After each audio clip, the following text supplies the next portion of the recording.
been a little over a year since we buried our mom. It's only fitting that she and my dad are together in their final resting places. Lying her to rest marked the end of my 12-year story as a primary caregiver. Our goal here is to inform and inspire through first-person accounts of folks navigating the many aspects of caregiving. To that end, we've compiled the stories of 5 caregivers in hopes of providing information and support for those planning for or walking through a care plan situation. That 12 years was the most difficult and rewarding of my life, with many ups and downs that led to a lot of self-reflection. It ultimately manifested itself in the form of 2 books and an unexpected calling to advocacy for caregivers. This documentary film project is a continuation of those advocacy efforts.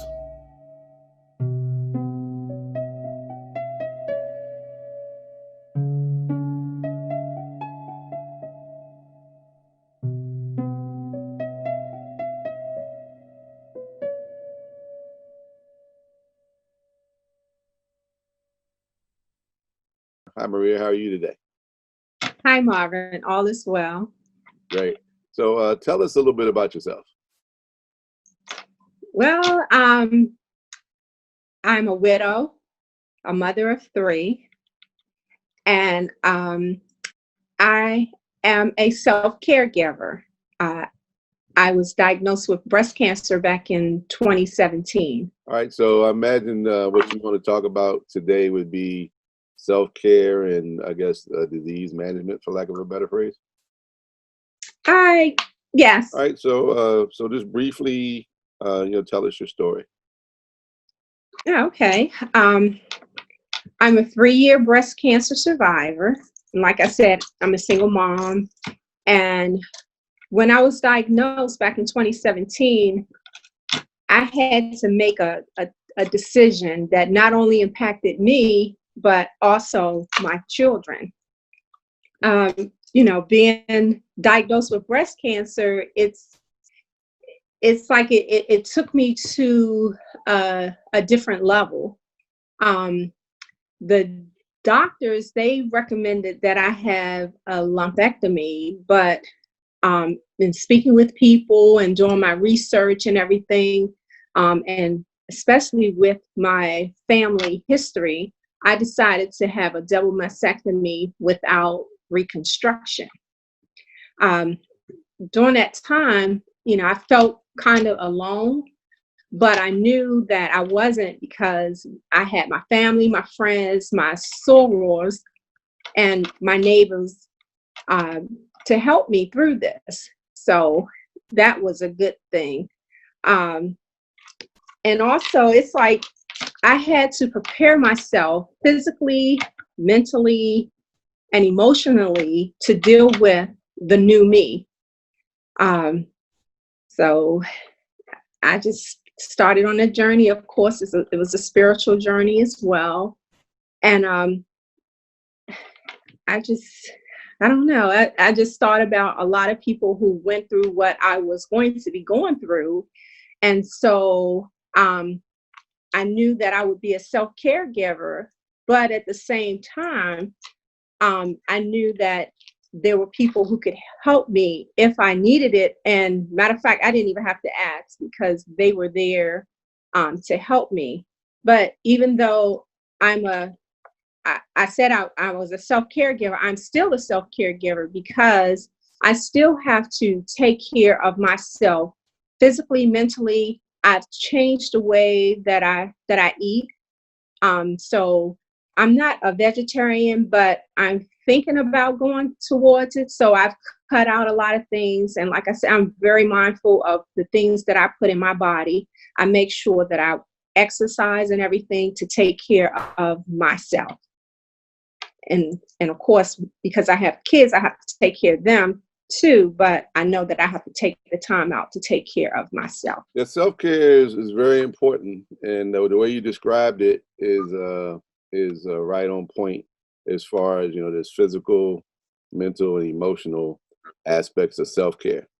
And I'm just finished up a second edition of Expectancy, the book that I wrote, and it includes chapters on self-care, palliative care, skilled nursing, and hospice, which was not in the first edition. And self-care is just so important, and having support for things. So I'd like to thank you so much for sharing your story. So have you read my book? Yes, I did read your book. As a matter of fact, I have your book right here. Oh, that's crazy. So I know. I was like, okay. so, so Yeah. did it help out at all? Yes, it definitely did, because I mean it's like a roadmap to everything you need. And the good thing about it, I guess, because we've talked about different things, and I've actually read the things that we talked about in your book. And it's like, if somebody needs help with it, not only are you sharing what they should do, you're sharing your experiences with it, which helps them out. And of course, you always have that little thing telling them that they need to seek professional, like a lawyer or something, and not just follow what you say, which is good, because, then somebody might say, well, he told me to do this. No, you said what you did, and you told them that they need to seek professional advice if they want to do that. So, which is a good thing. But if they don't, they still have the footsteps that you lay out in your book. So I think it's a good read. If you don't ask the right questions, you can't get the right answers. And so all I really did with the book was try to cover my experience and help people come up with the questions to ask regarding their situation with the appropriate professional. So I'm really glad that the book hit its mark with you, and that's great. Is there anything that you would like to leave with people that find themselves in a caregiving situation that could help them out? Yes, I would say that if you are in a caregiving situation, that if possible, listen to what the person you're caring for is saying, because I found myself, where if I tell somebody what was going on with me, they always wanted to give me their opinion and their advice, but I knew what I wanted. It might not be what they wanted, but it was what I wanted. So if you listen to them, it might not be what you want, but listen to them and do what they want you to do, if that's possible, because that helps them so that they're not frustrated. Just try to understand that, what they're going through is something new for them. It could be something new or something that reoccurred, but they know what they want. So I would just say, make sure that you listen and be attentive to their needs, even if it's different from yours. Well, I have to just chime in and concur with what you're saying. One of the things that I guess how I've evolved, and I think when you get a certain age, you can't grow or change. And I've become a much more better listener, and I'm also much more empathetic toward people and situations. And like you were saying, if you listen to what people tell you, if you listen to what people say, they'll tell you what they need. So I just thank you so much for speaking with us today. You're welcome. Thank you.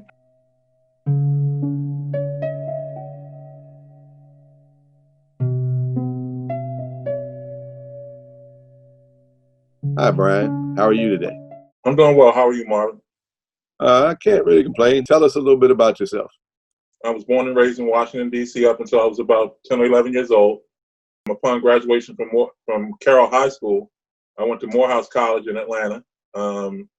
Came out, worked a couple of years, went back and got my graduate degree. After that time, I worked a little bit in corporate America at IBM, worked at Bank of America. And then I began my entrepreneurial life, which also I was doing that on the side anyway. Had a pretty successful marketing and promotions business. In '96, I got married, had a couple of children. My daughters are 16 and 18 years old now. One is on her way to college, and the other one is currently a junior in high school. And I still do entrepreneurial work in real estate development. Also do a lot of political campaigning and operative work. A lot of volunteering as well, and that pretty much keeps me busy. That sounds great. Seems like you got a lot going on. Share your caregiving experience with us. Sure. Being the youngest of 6 children, my parents weren't particularly old, but they were a little older than a lot of my peers, which means that um, they passed away pretty early in my life. My dad had he had a stroke when I was approximately 34 years old, 35 years old, right before I got married. After which he was in pretty much bedridden. My dad was a longtime season ticket holder for the Washington football team, and we went to a lot of games. So I would go see him, try to cheer him up. He never really lost his spirits, even though he lost a lot of his mobility. Largely, my caregiving with my dad was not necessarily relegated because my sisters and his wife hovered. Mine was kind of relegated to guy things, if you will, to keep him in a guy mood, watch football, watch basketball. My father wasn't a drinker, so we didn't sit around and drink, but we did. Before he got sick, I would have to say he was the life of the party. He was the kind of guy who wore the lampshade, and so to a large extent, it saddened me because he was quite a fraction of himself. So I did visit him a lot. However, it was hard on me because I knew the former self. So he actually passed away in 2000, about 5 years after he got a stroke. And quite frankly, it's hard for me to say, but I'll go ahead and say it. I was glad to see him out of his pain because, again, I had known such a lively gentleman. So that was my caregiving with my dad. My mom had cancer, lung cancer. She contracted it in about 99. She never really went down, if you will. She had treatments, but she always kept a good spirit. My mother did a lot of volunteering, which is probably where I got it from. So she stayed very active throughout her cancer. And it went into remission probably in 2001. And she seemed okay. We talked about it. She said she was doing fine.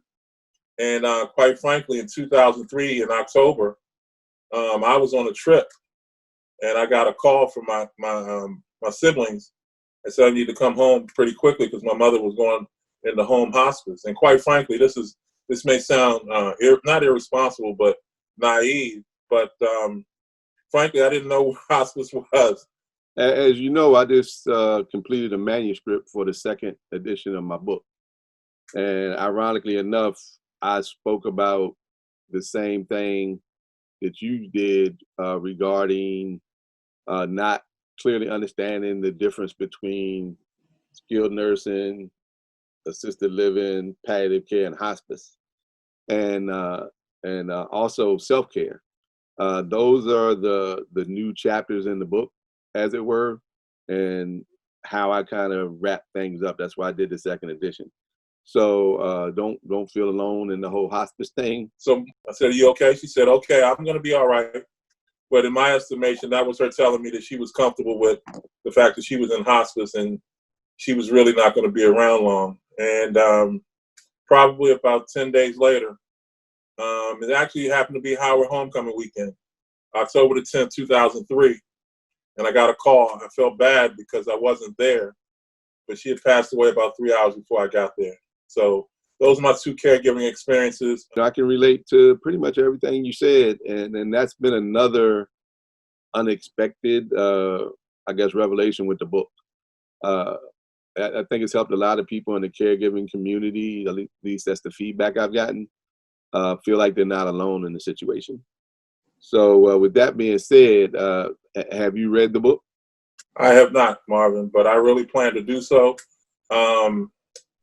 There's no real reason why I hadn't. I guess you didn't write it when I was dealing with caregiving immediately. I don't know if this is important or germane, but my sister had lupus, my oldest sister, and she never was really, really sick. She she did have cancer, but it went into remission.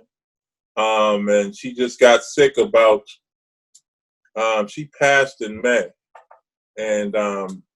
And while we were close, she lived with her daughter and her son-in-law, and she was never really i.e. sick isn't bedridden or anything like that. She got sick and 10 days later she passed away. But I do plan on reading the book as I enter my what I would call the end of the third quarter for me. There's still people older than me that may require such. Well, that's one of the reasons why I wrote the book, because it's for folks like you and me who are approaching retirement. It's for younger folks who want to set up a retirement plan for one of their parents and things like that. And what the book really does, it doesn't tell you what to do, but I think in sharing my experiences, it helps you figure out what questions you want to ask. Because if you don't know the right questions to ask, how can you get the right answers? Correct. And fortunately, or not unfortunately, as a practical matter, my caregiving experience with my mom pretty much covered the gamut, with my dad being a veteran and things like that. And she lived 30 some odd years into retirement. So there's a lot of good tidbits in the book about that. So basically, that's about it. I don't want to take up a ton of your time. So is there any closing thoughts that you would like to leave with our viewers regarding caregiving, life planning, things of that nature? Well, again, I guess one of the things, because one was long, one was very short as far as my two parents are concerned, I would just give kind of life things, and those life things, not necessarily caregiving, but love on the people who you love, let them know that you love them, visit them often, because as I said, my mother and I were very close. It's no big secret in my family that I was the favorite. So we spent a lot of time together, particularly when I was young. And we had an annual trip that we took. And, I'm glad I told her how much I loved her. And quite frankly, I don't know how, again, important this is, but even though my mom and I were close and I left it all on the field, I believe, one of the things that quote unquote haunted me, and I talked to my sister about it, and I probably called her 3 times over the next 6 months and asked her, I said, do you think she knew how much I loved her? Because my sister lived with my sister's entire life. She never lived anywhere else. So she lived with my mom, so they were very close as well. And so that was the big thing with me, that I leave it all on the field. My mom actually did very right by us by being a single mother. She put 3 sons through college, me and my other brother through Catholic school, my sister through Catholic school, and she was a secretary. So, she did right by us. I think we did right by her. I appreciate, you taking the time to be with us today and sharing some personal information. And Sure. Like I was saying, this whole situation is really tough, on anyone. And my biggest thing is I'm just trying to raise awareness and try to help people get out in front of caregiving instead of everything being a counterpunch. Because, it's like anything else, a lot of us neglect financial planning and care planning and things of that nature. Everybody's just hustling, trying to get through the day. So again, thank you for your time, and I'll talk to you soon. Okay, I have one other thing to say, Marvin. I think I do like your motto or your subtitle, which is "Start the Conversation." So I think that's something that I will take with my siblings. We lost actually 2 siblings now, and so my other brother is pretty healthy, but he's about 10 years older than me, so we never know. He's approaching 70. Well, the great thing about that is the first book is a really good icebreaker, and it's not super long. It's right under 100 pages, and the second edition is a little bit more involved. So okay. I think the second edition, when it comes out, is going to be for people who want to do a deep dive. Mm-hmm. But the first edition is really like an icebreaker, because there's enough meat on that bone to make people posit their situation. Like, like what would I do? What are we going to do? And particularly as people of color, we really gotta fight hard to maintain our generational wealth. It's such a critical thing, really, to anyone's survival. Sure. Okay. All right. Thank you, Marvin.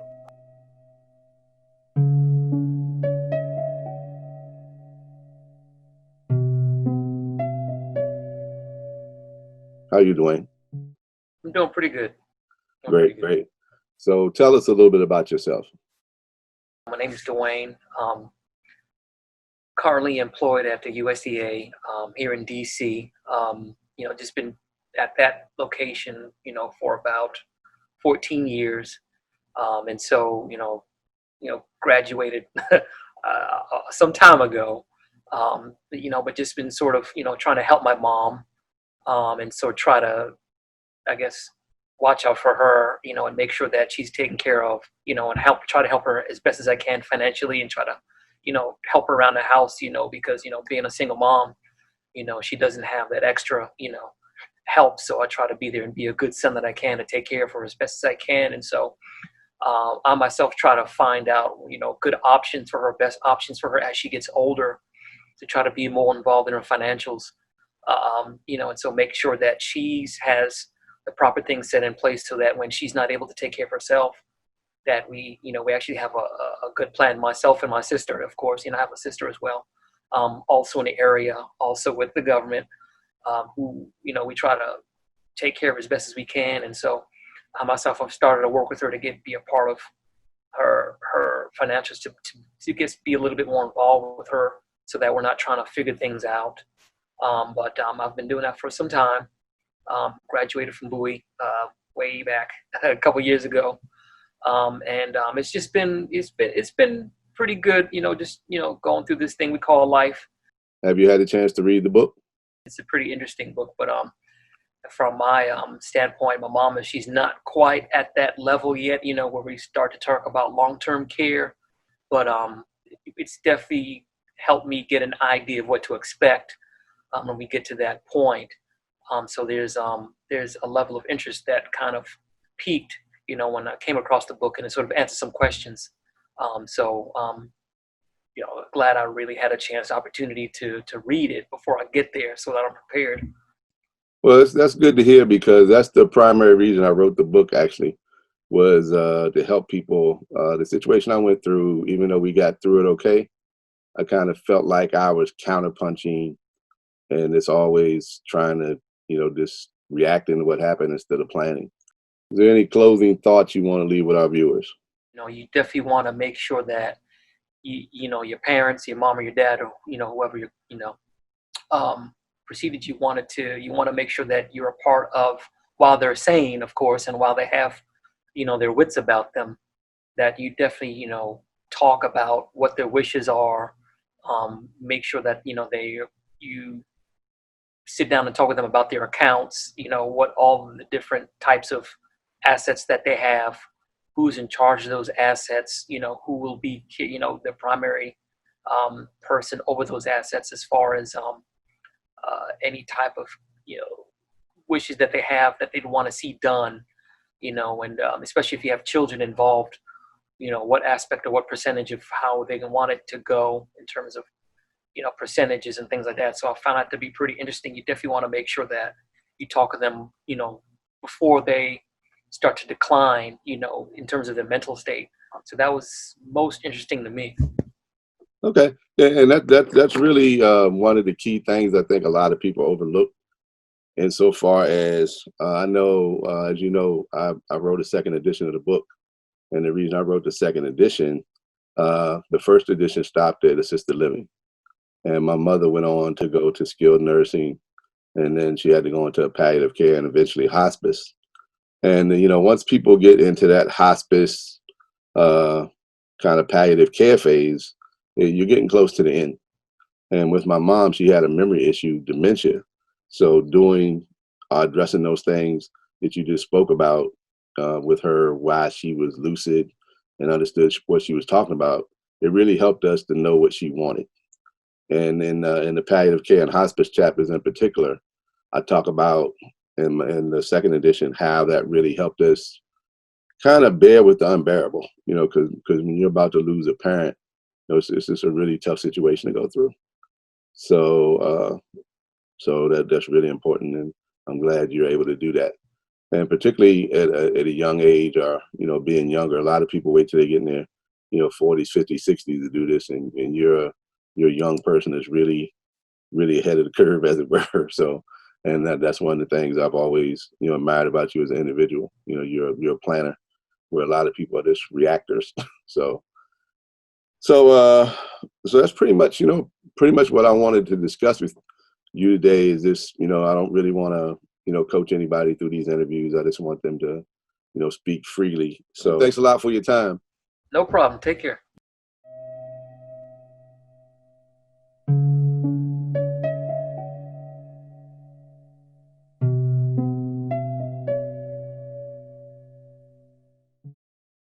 How are you, Patrice? Hi, Marvin. I'm doing great. How are you? I can't complain. Thanks a lot for taking time to be with us today. So tell us a little bit about yourself. Give us some bio on you, little bio information. Oh, well, how much time do we have? Let's see.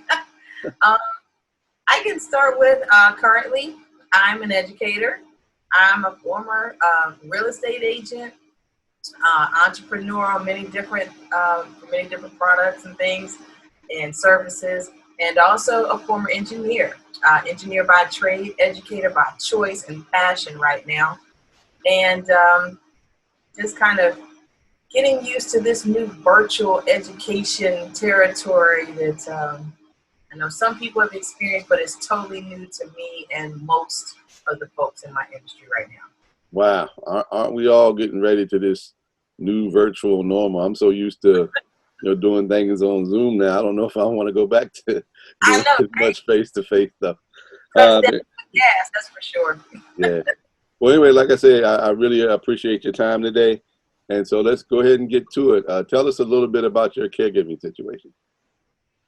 My caregiving situation has, it started with my father, who was experiencing some strokes, many strokes at the beginning that matriculated into much stronger, a couple of, it wasn't a massive stroke.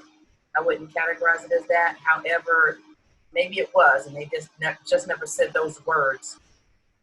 But a few years ago, when I was living in the same area as my parents, I've been gone for many years, ever since I graduated from high school, basically. And I just happened to have moved back for a little bit, and my dad started going through episodes of falls, forgetting things and whatnot, and just not having the energy, not moving around as much.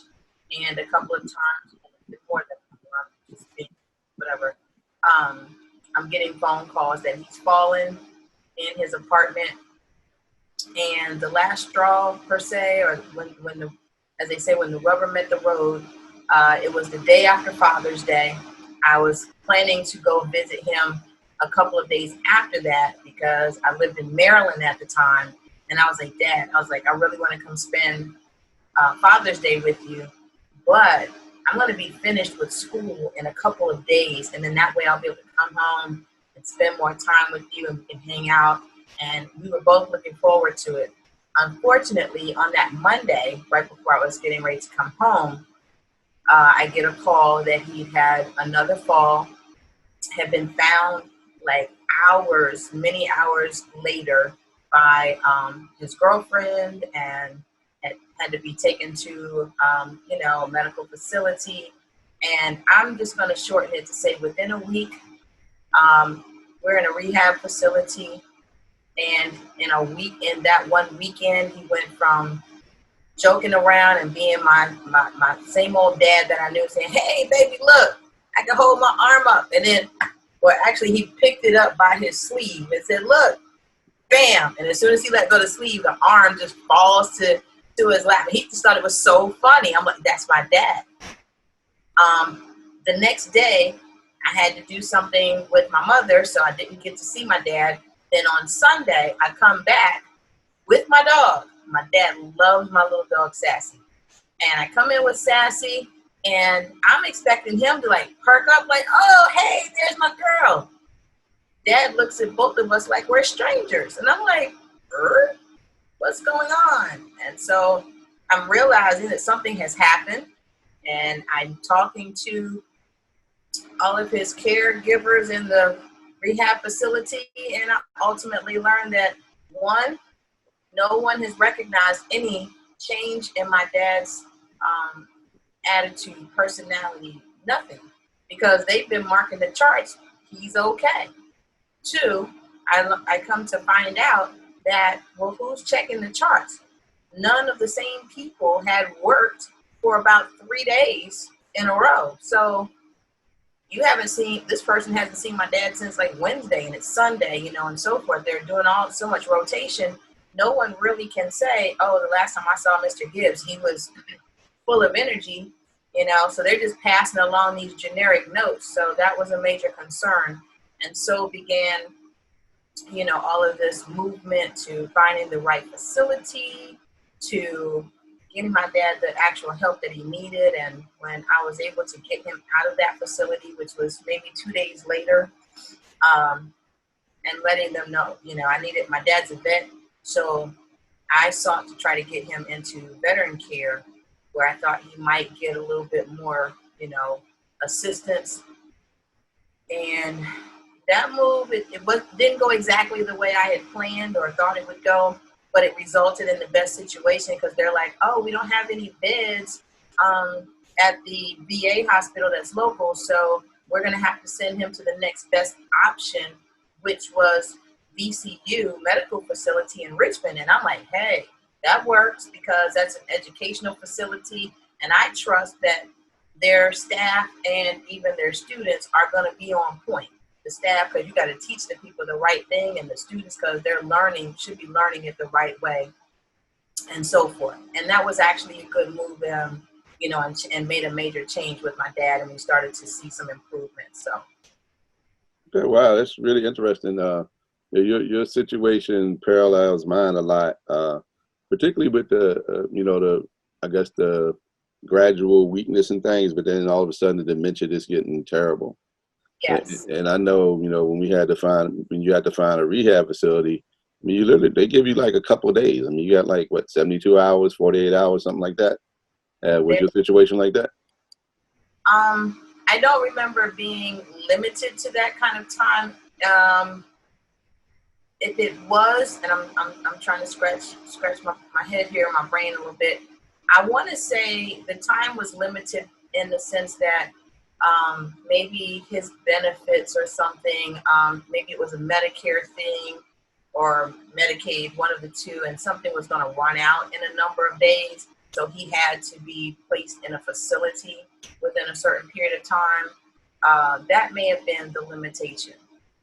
Yeah, I can definitely, relate to where you're coming from with that, because in my book, I talk about, the different things, particularly Medicaid and veterans benefits and all that type of stuff. And the system seems to be geared toward, I guess, indigent people as opposed to people who can pay.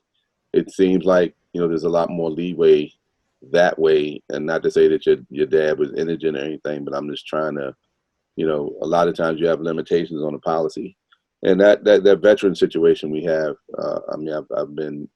I've had to deal with as well. So far as, I had to actually become a federal fiduciary to manage my mom's VA forms, or VA benefits, because they didn't recognize the general durable power of attorney that the states recommend. So speaking of the book, have you had a chance to read the book?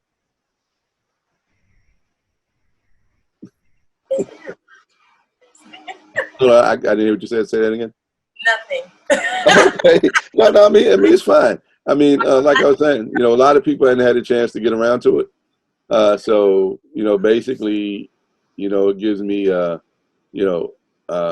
chance to kind of say that I wrote the book to kind of help people figure out the right questions for their situation. And so I'll just basically leave it at that. So.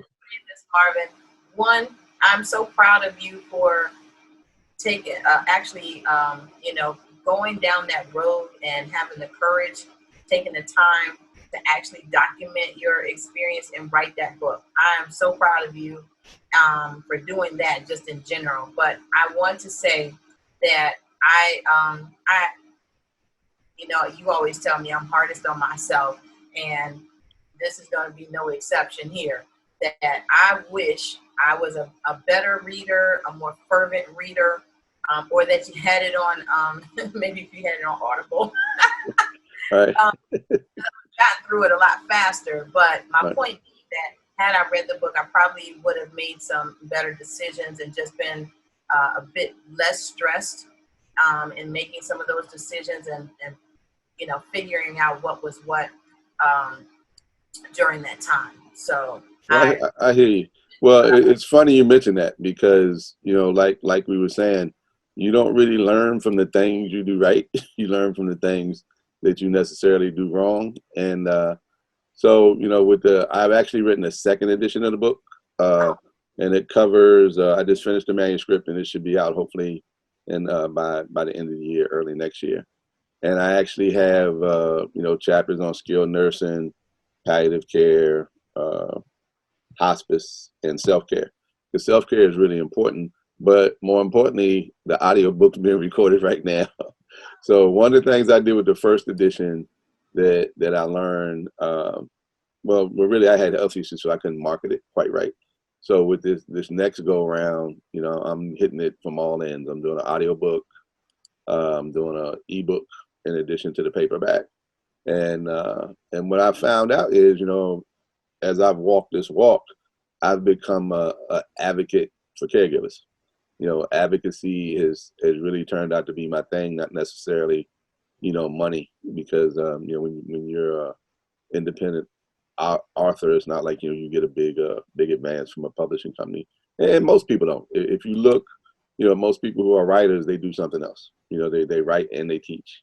J.K. Rowling and Stephen King and John Grisham and those folks are the exception, not the rule. So anyway, that's pretty much about all I have. And like I said, I really want to thank you for your time. And before we close out, is there any advice that you have for somebody that might find themselves in a caregiving situation, something that, some positive note that you can give people to kind of hold on to when they go through this relatively harrowing experience? my best advice right now would probably be one, read your book. Because I do remember kind of sifting through it at the time, and probably because I was stressing myself and rushing, doing this and that, we get caught up in our own lives in the day to day. I do remember learning some things about like definitions of things. I appreciated you putting things like that in there. A few of the scenarios and so forth were helpful.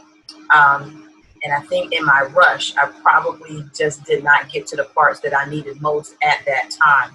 So doing your research, reading the book, like a book like yours, which was a very easy read, and just getting the information in advance. I mean, we know that time will come that the child becomes the parent and hopefully has to, I'm saying hopefully from the standpoint, hopefully you have your parents around long enough to reach this stage of their lives. And, because I know we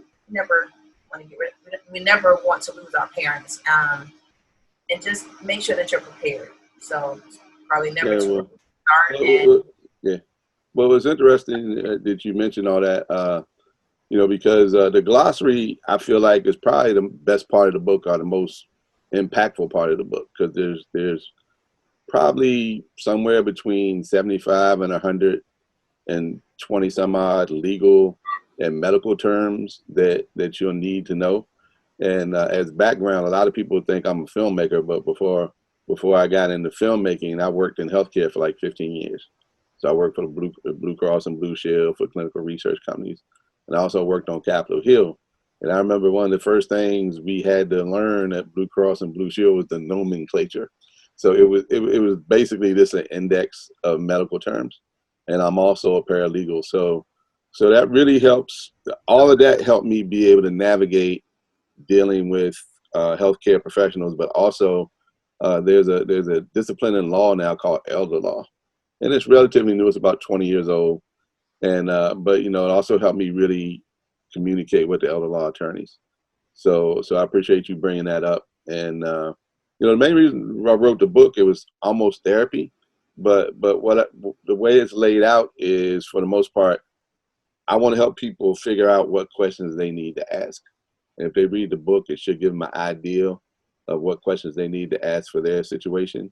Because I say it almost in every interview, if you don't ask the right questions, you can't get the right answers. So again, I can't thank you enough for coming on and, you know, sharing your personal story. I know it's hard for some people.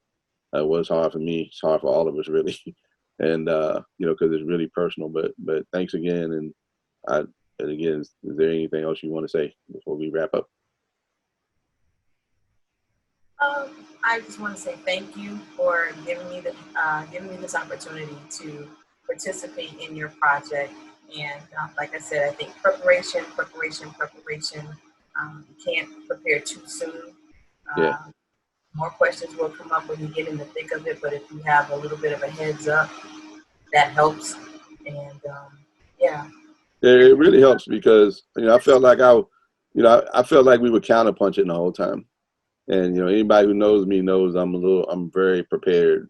And, but there's really nothing that can prepare you for this, because it's not like there's you know, you will get a schedule of when somebody's health is going to change. And my mom was retired for over 20, 25 years. So I don't know anybody who makes a plan that, you know, even if you make a 25-year plan, you have to tweak it along the way. So again, like you're saying, you know, try to get out in front of it. And plus it's good for, you know, people our age who are dealing with their parents, but also it's good for people younger than us to kind of plan for themselves. And also people our age to plan for themselves, because you know, I'm a little older than you, but I know I'm about, you know, maybe 8-10 years from retirement, and I am not ready. so I got to take some of my own advice and try to, you know, make things a little more better for myself. So, okay, well, that's about it. We're going to wrap up. So thank you again for everything. I appreciate it so much. You're welcome. Thank you.